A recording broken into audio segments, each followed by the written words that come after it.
The sun is shining, the temperatures are warming, and that means we're all getting back outside. We certainly are, but that can also come with risks to your skin, including some you might not necessarily think about. Joining us is Dr. Shadi Kharosh, Director of Dermatology for the Community Health Program at Mass General Brigham. Doctor, thank you so much for joining us this morning. We often think about protecting our skin from the sun, of course, but pollution can also have an impact. What kinds of pollutants are we talking about here? That's absolutely right. There are two main categories of pollutants. The first are gases like nitrous oxide, ozone, things like that are part of the pollution in the environment, the smog that comes from the exhaust of cars and traffic and things like that. And then the second category is the chemical reaction that some of these chemicals go through when they're exposed to heat and sunlight.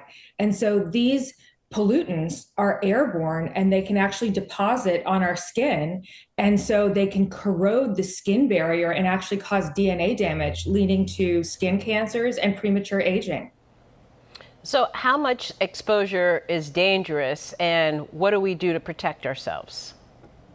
That's a great question. We don't actually know the amount for a given person, as different people are different in terms of how much damage their skin can sustain before developing a skin cancer or aging. So really the amount of pollution that we should want or allow on our skin is zero if we can help it. And so the most important thing is to have a really good protective regimen that includes cleansers that can actually wash away the deposits of pollution that can deposit on our skin at nighttime. And then a good skincare regimen that involves antioxidants and mineral-based sunscreens. So these are sunscreens that contain zinc and titanium as their active ingredients. So like you were saying, we use sunscreen to prevent burns. Are those the products that we would use to reduce the impact of pollution, those that you just mentioned?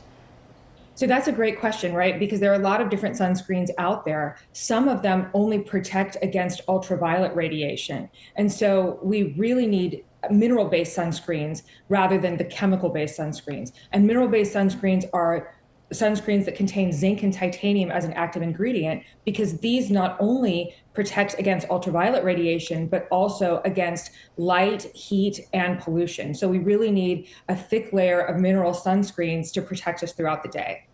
Good reminder to read all of those labels. Thank you, Dr. Shadi Kharosh, Director of Dermatology for the Community Health Program at Mass General Brigham.